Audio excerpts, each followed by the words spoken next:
There it is. Supposedly, this is live. There's a voice coming from behind the TV. There's a spinning logo. I'm narrating the intro. I'm ruining the whole recording. Welcome. This is Alan Levine. I'm messing up. You don't even know how badly I mess things up. But the video looks great. And just the key moment is attribution. I love Kevin MacLeod's music. That guy is just venerable. Welcome. This is OEG Live, the completely messed up show that Alan just does. I'm so glad to have people who I just asked them to come here and just talk about whatever's really interesting. And so I don't know. I'm not going to say who should go first. Say hello, somebody.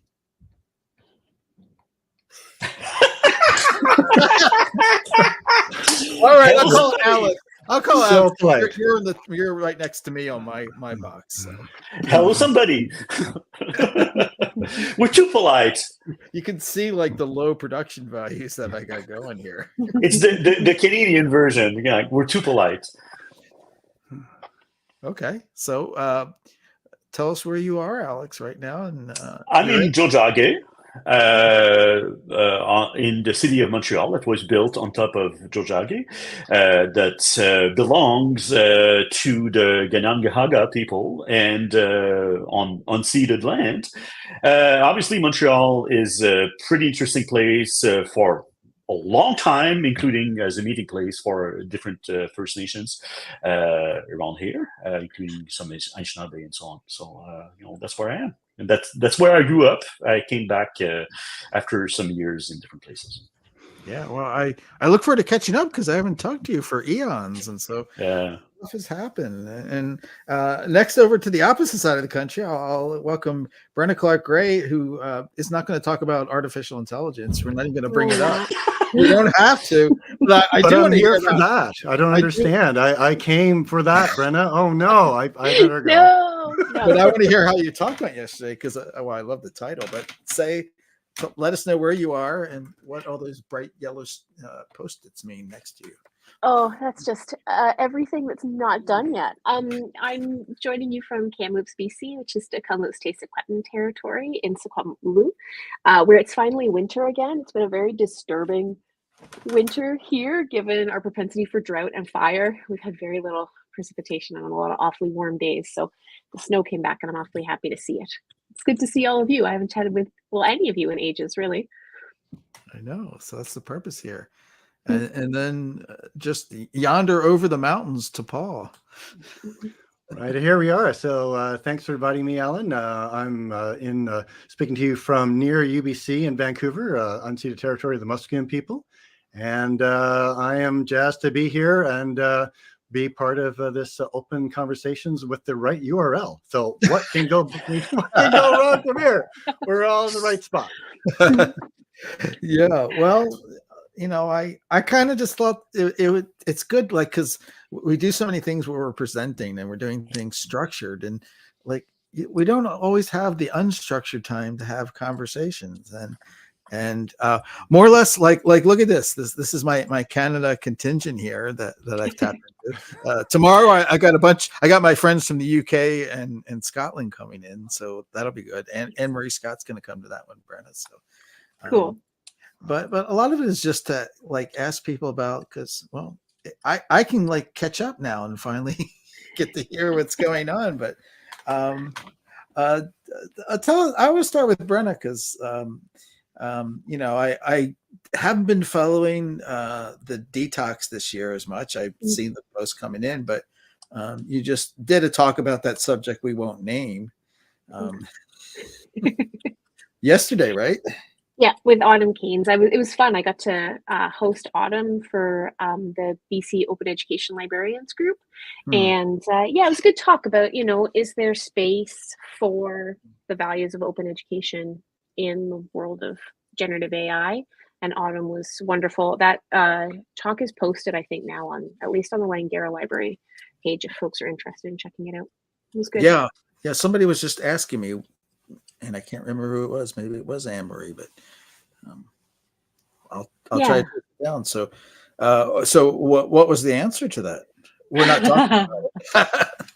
Yeah, no, I mean, it's hard. I find it really hard. I'm very interested right now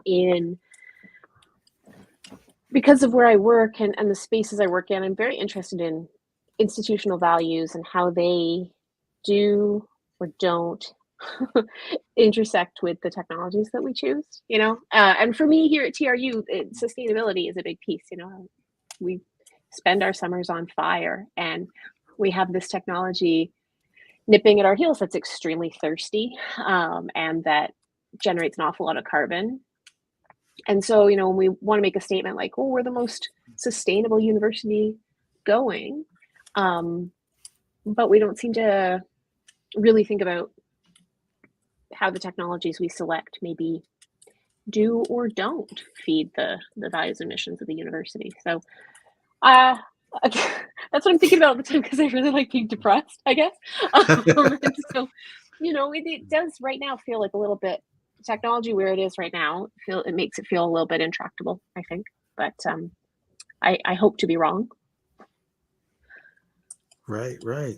Well, I want to come back and hear about the other things that you're active with, just so I can catch up.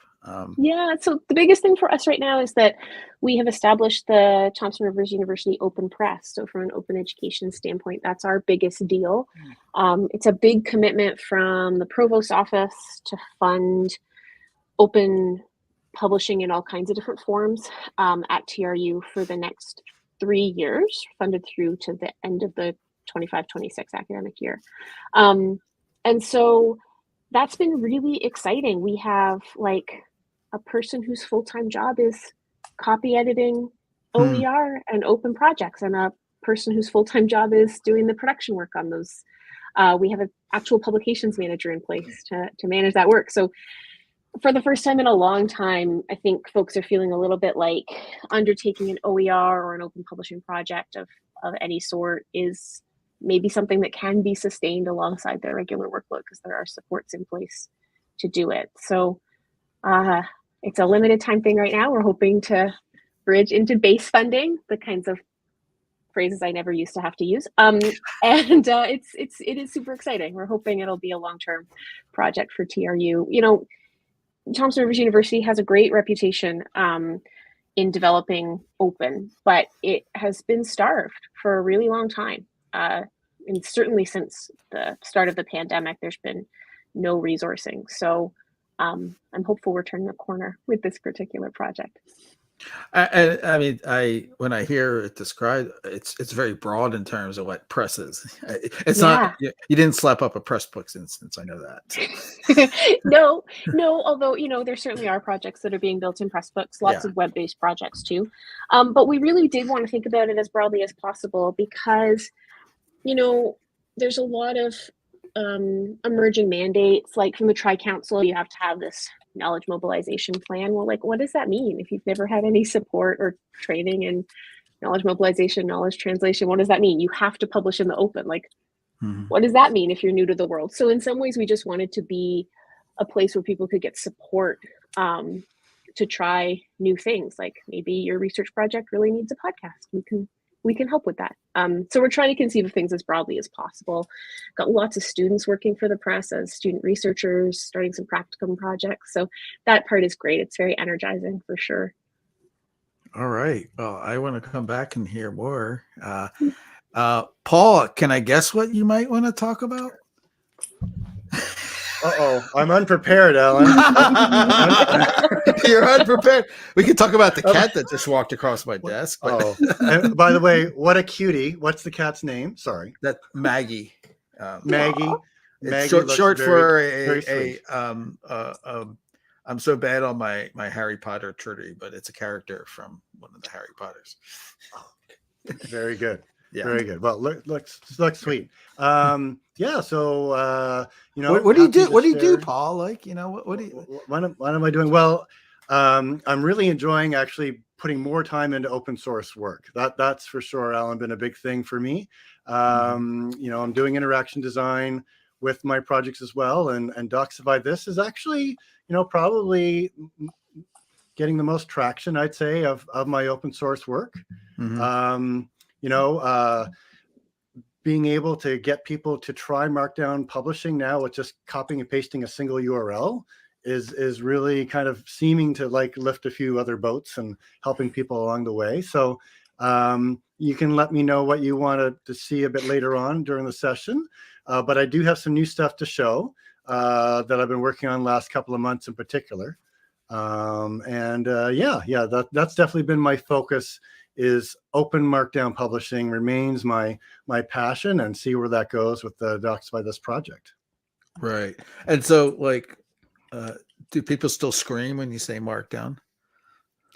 So there are some cries for help, and I understand that. And Yeah. you know, I really kind of positioned it as, you know, it's not for everybody. It's when it's a useful kind of format to use.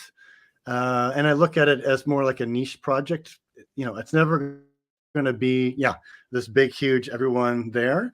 But for certain people, when they get into content, Markdown can really work well. And then hopefully they kind of warm up to it that way. And I was, I still use Docsify This, but I know it as well that it's not that hard if you really want to run your own instance, right? I mean, what does it take to do that? So that's another interesting aspect of the system, is that if you want to run your own instance, there's still no build process, right? Literally, all you need to do is copy a folder of files onto a web server, or, you know, clone or fork the repository. And with one setting for GitHub Pages, you're up and running. Okay. I actually had a educator, open publisher from Germany, interested in Docsify This, and we exchanged 1 or 2 Mastodon messages. Mm-hmm. And then the next morning I got up and I saw a message from him, and here he had set up his own instance of Docsify This with his HedgeDoc own instance, and was able to serve HedgeDoc content that he just did. And I was like, wow, that's so awesome to see that you were able to get that going relatively painless. And so he's in full control of all of his content. And if I remember, HedgeDoc is kind of a collaborative potentially editor too. Yeah. Is that right? Yeah. HedgeDoc is like a Google Docs of the Markdown world. Yeah. So you're not on Google, you're on your own server, and you can collaborate with people in using Markdown content. And it's a really interesting open source project. I learned about it from Reclaim Hosting. Yeah. And those folks have been using it for a while, and it was like, oh, maybe HedgeDoc will work with Docsify This. And after some wrangling, that got going with Taylor and all that.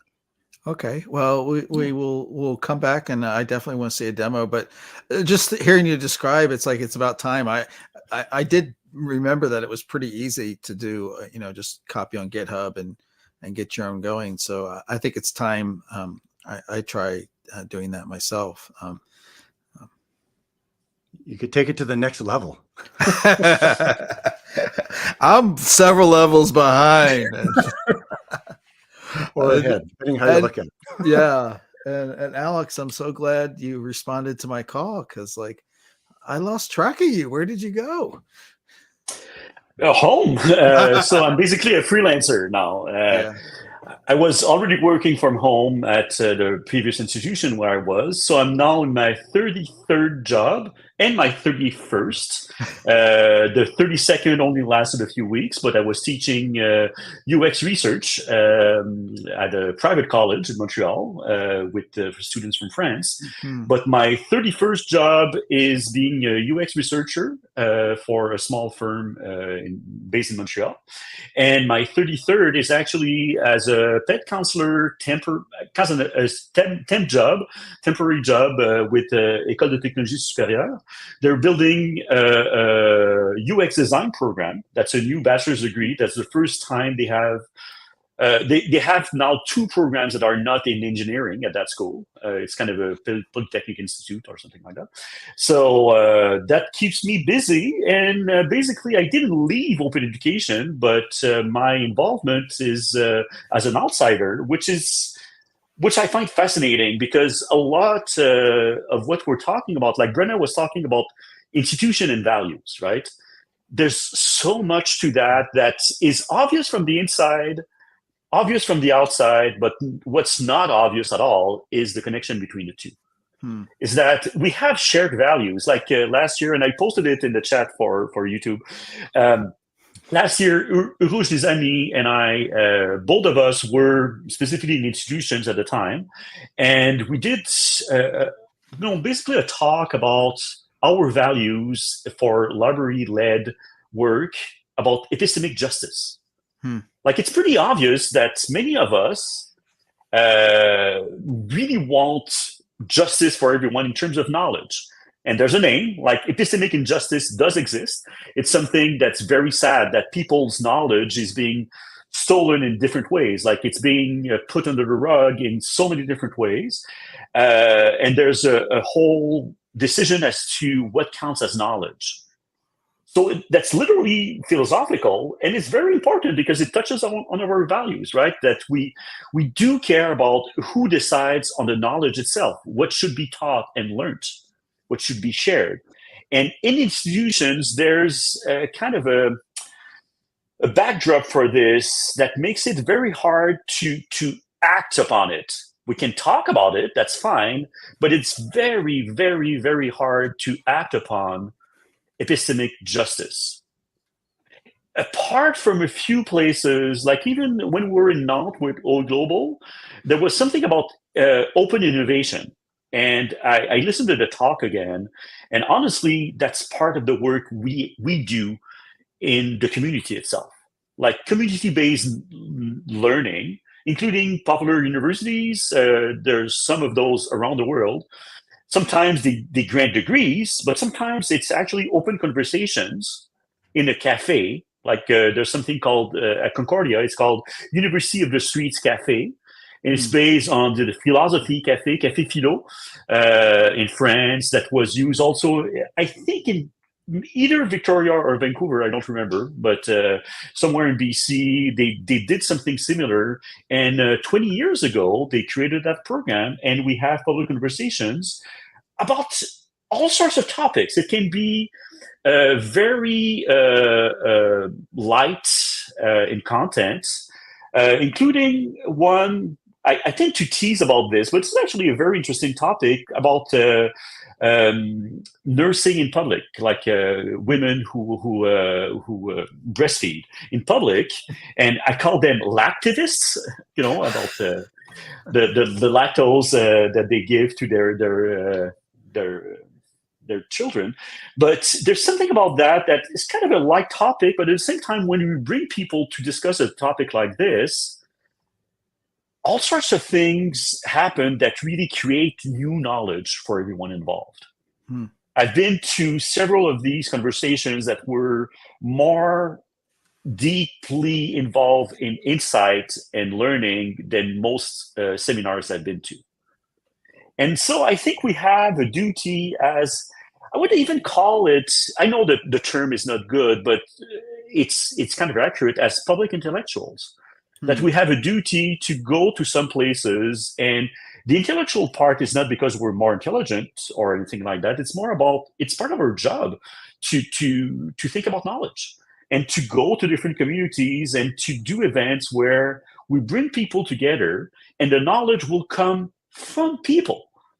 Like, I care a lot about presses and such. Like, I don't think that we should get rid of books, but as we all know, there's a lot of knowledge that is being built and learned and transmitted and adapted and changed outside of books, including podcasts, including all sorts of initiatives that are great.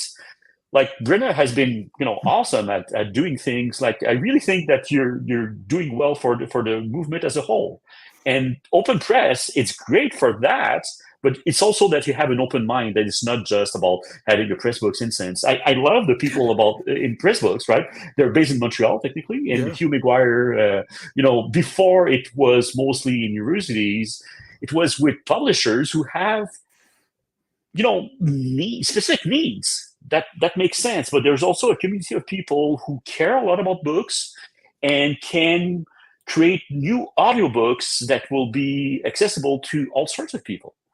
right? To read books aloud, like you did that with LibriVox a long time ago. Like one of the first Creative Commons thing. Actually, that's not true. It was public domain, but specifically created it from a public domain book. And my reading, the recording of my reading, was also public domain. That's also open education, right? It's also a resource that when used in open education, it comes with another type of license. So it's not just about copyright, it's also about things we create, and we don't necessarily need to keep the copyright. So a lot of my deal these days is about, let's think outside of institutions, about our values, our shared values.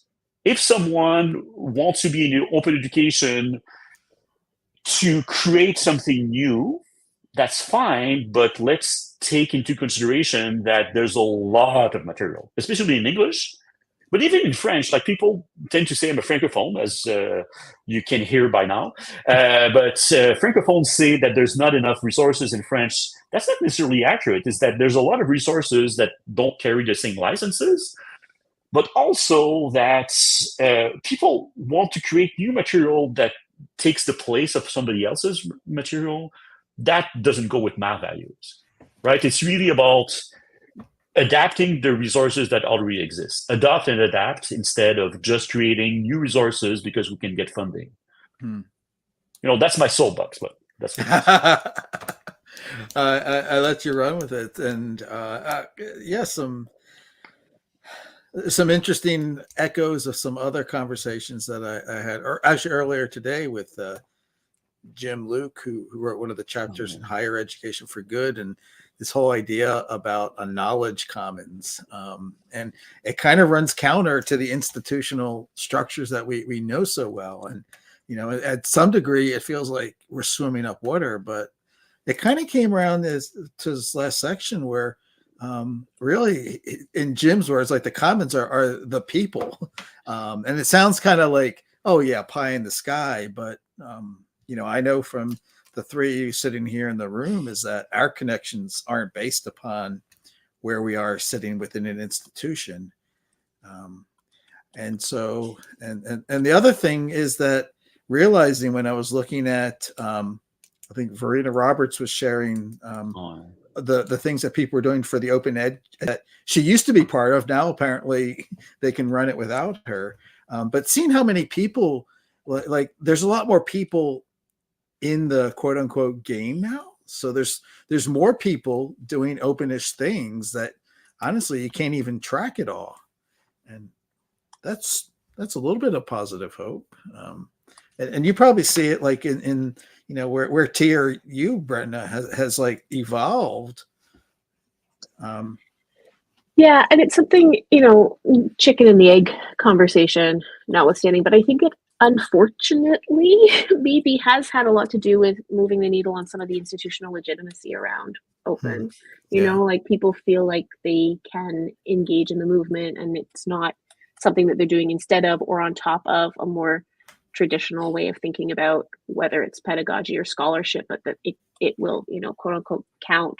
And I hate thinking that way, and also recognize that often when we don't think that way, the folks who end up doing kind of the double labor tend to be folks in more marginalized positions anyway, right? Because they're doing the stuff that has to count, and they're doing the stuff that they feel responsible to community to create. So finding ways to, this is an ongoing question for me. So I'm in the final stages, I hope, of this peer-reviewed podcast project that we've been working on under a SSHRT grant from it's SFU and Wilfrid Laurier University Press and a bunch of other folks.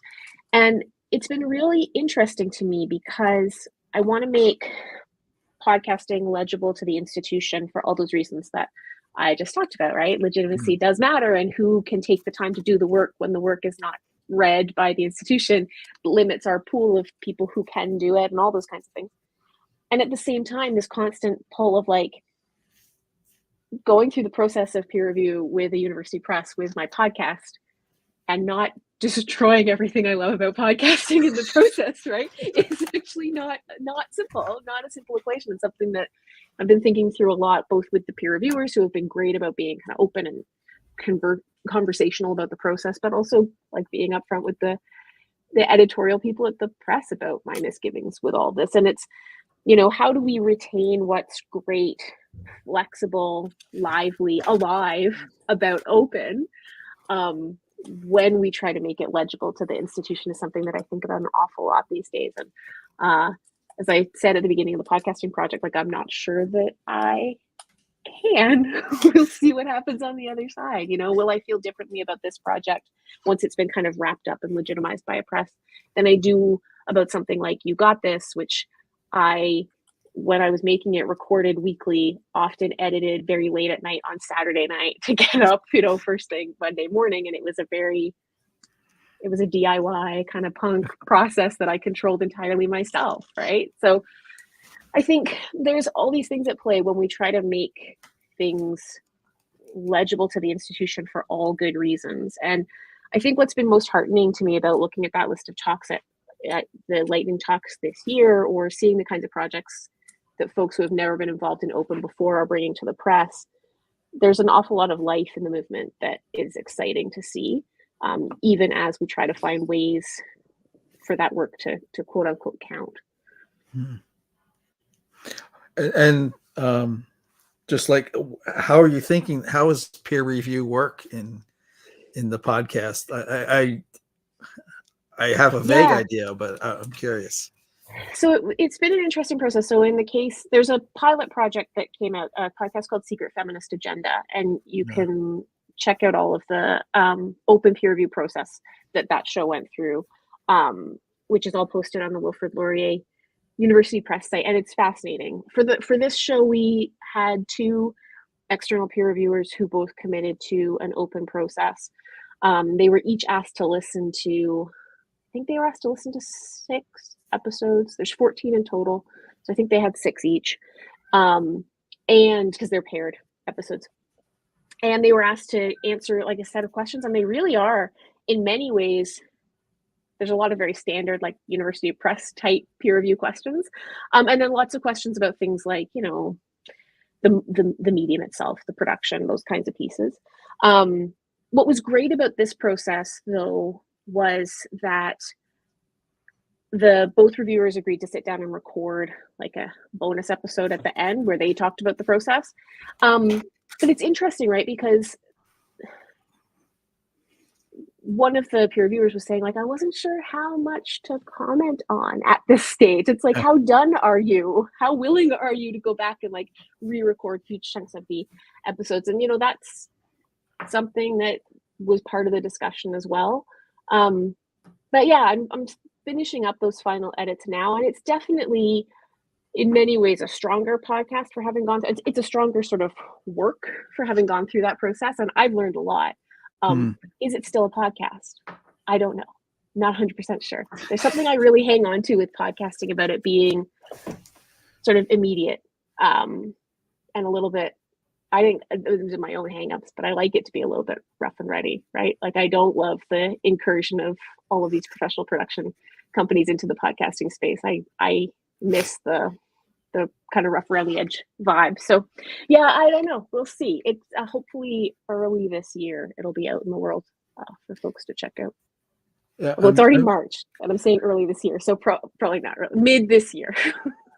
I'm trying. There was an episode of Tech Won't Save Us, and they were talking about the podcast industry. Yeah, and that was like, I understood what they were saying, but they were almost saying like, they kind of forgot. They were talking about like, well, the only way people get it is through interning for public radio or whatever, and like completely negating all the people who are doing a lot in this room, DIY. And it seemed really strange that it was mostly focused on being big and popular and all that stuff, which rubs me the wrong way. Well, in that context, it's podcasts as a replacement for the media industry that is dissolving, right? Yeah. And which is a whole different application of podcasting to what I'm most interested in, really. Yeah. Well, Is it okay if I ask Paul to do a demo, a Doxify this demo? Because I love Paul's demos. I feel like my introduction to educational technologies was one of Paul's demos at an eTug in like 2010 or something. So I'm very excited. well, I just know You are- like way back when you'd go to like conferences and someone was talking about a new technology and like they would do the demo in the last 5 seconds, like it's like you got to start with the demo. Like that's what you're there for. Like I don't want to read all the background, but yeah, Paul, because I read your post and I see like so many things happening and then it's when I go back to like try Doxify, it's like, where'd all this stuff come from? It's like magic, right? And so, Brenda, thanks for the shout out. I think probably when we were first connected there, I was probably doing like a Grav CMS demo at like eTug. Yep. Given back at the time, 10 minutes of server setup was reasonable. But why don't I pop over, do a brief little demo of where Doxify this is and give a few highlights and get some feedback since you're all here on some of these new kind of little mini projects I've been working on. So, Alan, I'm just going to share that screen, okay? Yeah. You have full access to do whatever kind of sharing, your cat cam or. There we go. Yeah, I should have a cat cam too. We've got a couple here. Okay, so I've got a couple of short little things just to show. I won't take too long. Just a few minutes, I think, probably be enough. One thing, hey, question for all of you. Are any of you Obsidian fans or users? Like in a dream that I will do it one day. I know it's something I should be doing, but no, I haven't done it yet. Okay, hey, that's cool. I understand. It's it's a really interesting little app for knowledge management and editing, and it supports Markdown. Anyway, a little while ago, I came across a post that shared these 3 design principles, core design principles that the Obsidian team put together. And I kind of thought, I really like that idea, trying to distill a whole product down to like a handful of design principles.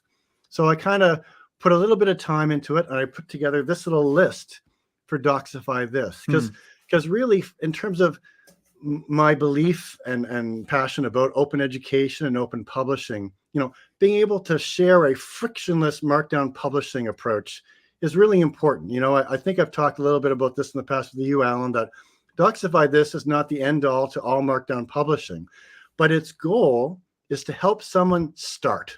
Right? Like, can you imagine having to set up your own Jekyll instance to start Markdown publishing, right? You'd be done.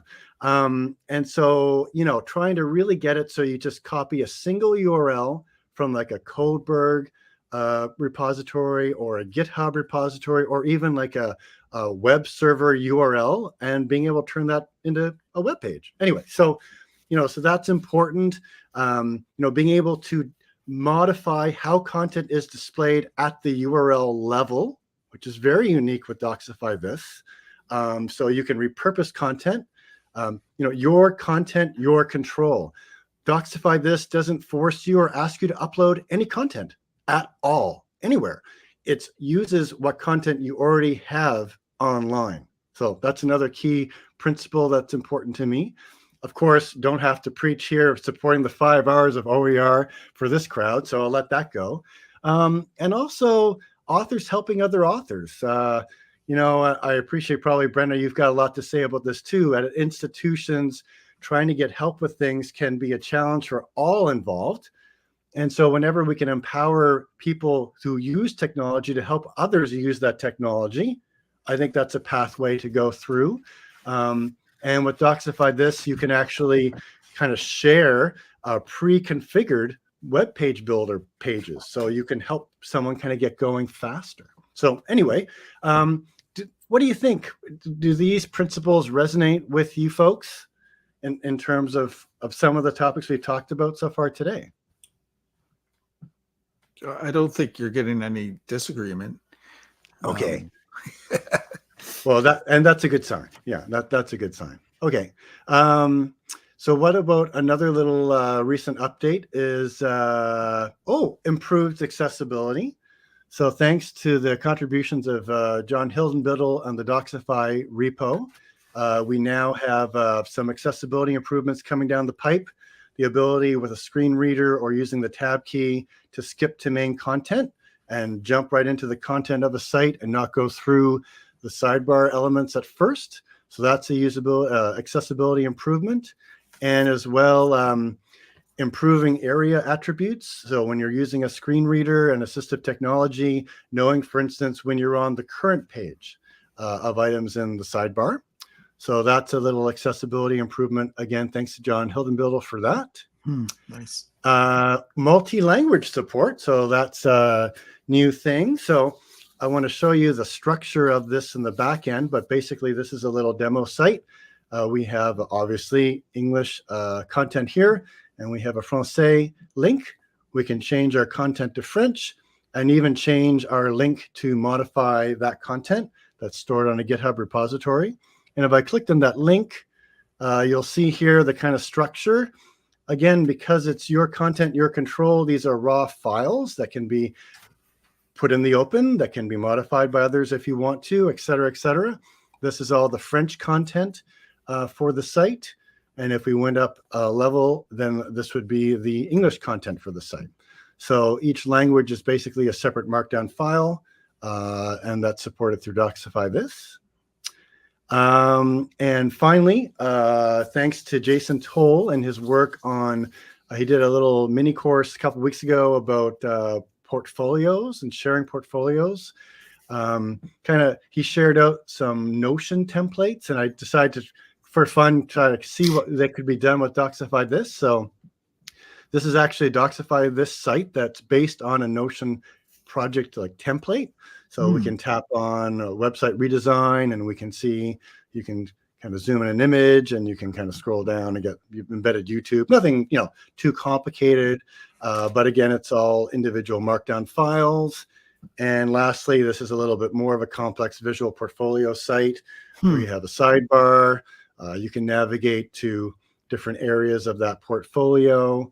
And again, just no website configuration, no build process, just markdown files. So if I went over here, I can show you indeed that's all we have. It's just a little repository of markdown files with some graphic images. Is it a single markdown to do that whole portfolio, or is it? It is multiple markdown files. Okay. So each page is a markdown file. Right. So you've got like 4 portfolio pages, so 4 markdown files, and then you've got your home page. So that's 5, and then you got your sidebar as well. So a small number of markdown files kind of all put together to form a site.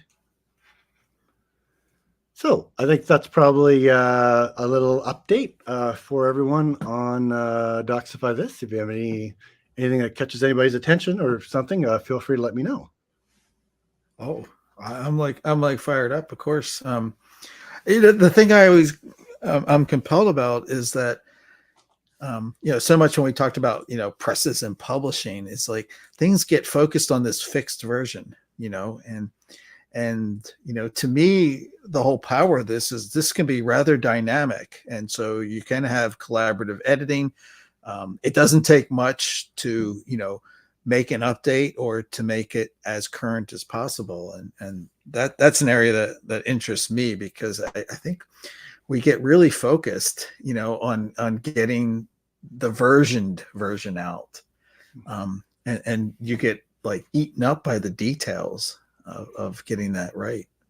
Yeah, I am a proponent too of just getting something out, like maybe to my detriment, but I'll often put whatever draft I can. And then, as you say, Alan, because it's so easy to do that incrementally with Doxify this, there is no updating, republishing, anything. All I need to do is modify that one single file, let's say, and the website is updated right online from that content. So I am a firm believer that, and also, depending on your needs for publishing, if you outgrow Doxify this, your content is all markdown, it's all individual files. Please feel free to take that and go wherever you need to go. It's like a child leaving the nest. I've done my work and now you can go, right? And so that's also, you know, kind of, I feel like that's a good, healthy way to look at the platform in terms of if you outgrow it and you can go somewhere else, that's actually a success, not a failure. I wonder too, and there's so many places we could go with this. Like I forget where it came up. Like, has anybody talked about or doing doing like slides or presentations through something like Docsify like this? Like I was always a big fan of Reveal JS. I think it was Barbara Class's question, Alex, of thinking about a way to do like a sequence of pages in sort of a presentation mode. Yeah, I have used Markdown like as a format for slides, and there are some great projects out there for that. Yeah. But I haven't used it with Docsify This. So Docsify This is more for, you know, documentation-y kind of style articles kind of thing. Yeah. Hey, Maggie. But haven't used slides, but it's something I've seen, and I do like that approach myself. But yeah, currently haven't gone there yet. And it doesn't necessarily need to go in Docsify This, because like you say, there are you know, capabilities out there. Yeah, and then you could just reuse the same Markdown content as well. Yeah. So Alex, what I meant to ask, like, what exactly do when you say you do UX research? Like, what does that entail? It's a big topic, but basically, I'm an ethnographer, right? I'm really an anthropologist. I do field research and such. And user research is really a set of practices that have to do with making sure that what we design, what we create, responds to people's actual needs. So we do all sorts of things, including interviews and field observations and all sorts of things like that. And honestly, that's something that I find is sometimes lacking in open education. That there's a lot of production.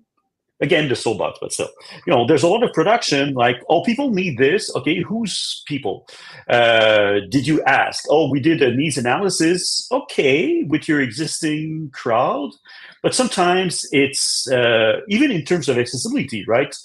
Did you just use the standard, or did you actually talk with people who have some limitations for whatever reason? So that's basically what we do. In UX research, it's really making sure that whatever is created responds to needs that people actually have. And my side of it really has to do with defining the problem instead of the solution. A lot of people spend most of their time, you know, arguing about the best possible solution, and they don't identify the problem properly. So that tends to be a big problem. And that is kind of solved, or at least addressed, by open innovation. That's where we co-create. And these days, I'm actually involved with the City of Montreal, something for business owners, and making sure that the services that are provided to them are fitting. You know, they not only respect their needs, but actually fulfill their needs. So we do interviews with business owners, but also with the agents on the phone and things like that. So it's the kind of thing that we can do. And honestly, to go back to open education, it's really about sharing this as a little bit the same way as peer review or co-creation, the kind of thing like, instead of getting material that happens to be free and open, creating material together. Robin Rosa was probably one of the first ones who was known for, you know, a collaborative process of editing basically an anthology of early American literature. But it's been done in so many ways with wikis and so on for decades, and even on paper for longer decades than that.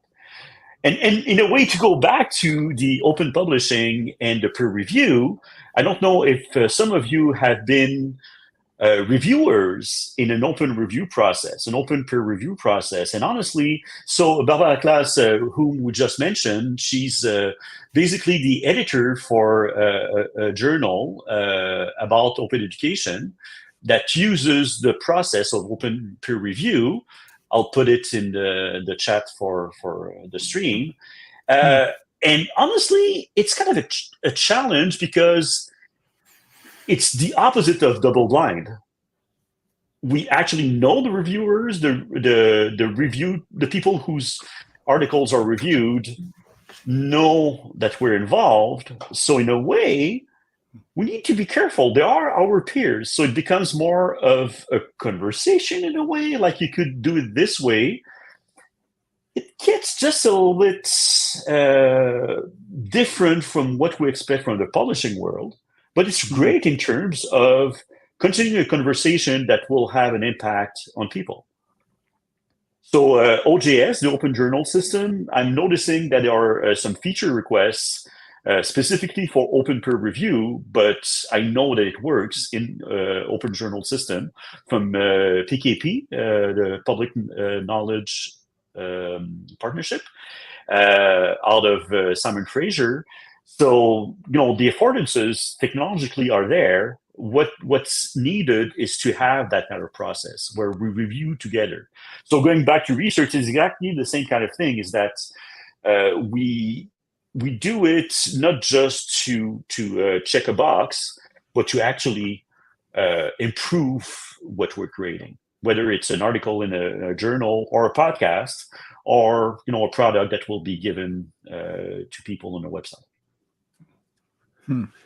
Actually, I got something to add to that too, Alex. It was great to hear about your work with user research. I've got a UX background myself, and I've been enjoying actually with open source software an approach I'm calling like dialogue-driven research, because now I have communities that I can go to and actually have direct ongoing conversations. Because usually when I did commercial UX consulting, user research was a phase. Like you have start date, end date, you can do this, you produce something, you help inform the team, and you move forward. But what I'm loving about open source work is that if I can find the right connections and communities, I can have an ongoing dialogue with users of just in general open publishing, let's put it that way, or open education, let's put it that way, and sometimes specifically with more markdown stuff, but get into discussions and ongoing things. I still have my research questions to guide me. I have very certain things I'm trying to learn, but I have this chance of doing this ongoing dialogue, which I find fascinating. And so it's not like it is a form of user research. I'm calling it dialogue driven. I'm sure there's a better name, but very often when you read about user research and do it, it's always time boxed. And I'm finding this is quite new now that it's not time boxed. I just have this ongoing continuum. And so I'm always learning from folks in general, and also specifically with like Docsify This, for instance, yourself, Alan, right? Whenever we can get into a chat online and you share a few things, I'm learning every time there's an interaction with someone using it. So anyway, I just thought I'd throw that out because, we've been talking about peer reviews, we're talking about open publishing, and also there's this ongoing engagement that I'm finding interesting, kind of adjacent to that with open source development that I never found in the commercial world.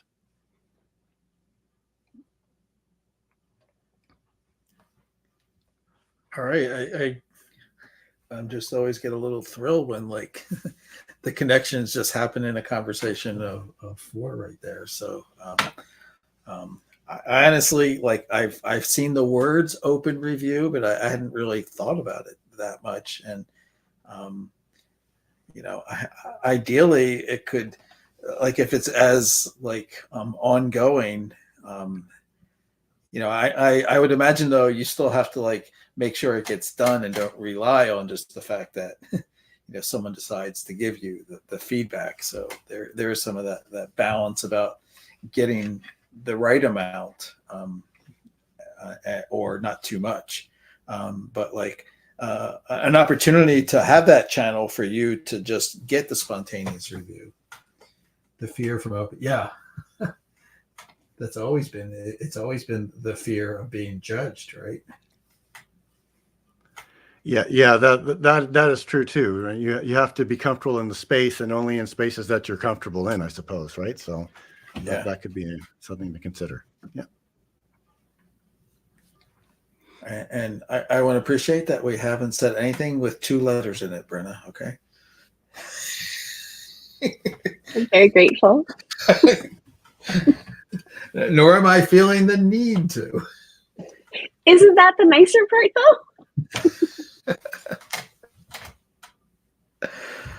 though? Well, I don't know. I want to thank everybody for taking the time here. We don't have to stay the full hour. Like, that's the part of a conversation. Like, it's not like you're in a coffee shop and like, oh, my hour's up, I have to go to my next conversation. But again, thank you all so much for just sitting around and chatting with me. I feel like I'm getting the benefit here the most. It's always great to have a chance to chat with everybody, and it was really nice to catch up with Alex and Paul and find out what they're doing. So it's great. Thank you. Yeah, thank you for inviting me too, Alan. I've really enjoyed meeting everyone here, and definitely let's keep in touch and see where things go during OE week.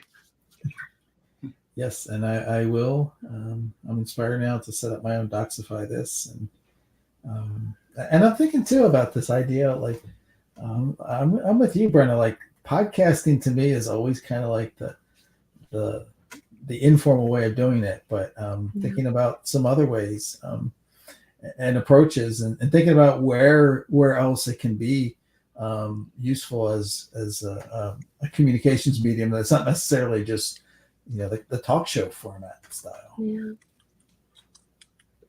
Yeah, I'm interested in it as a way of making research and the stuff that goes on in the university more accessible to more people. And that's always why you want to reduce the number of barriers to getting people to share their knowledge in all kinds of different ways, which is why Paul's work is exciting.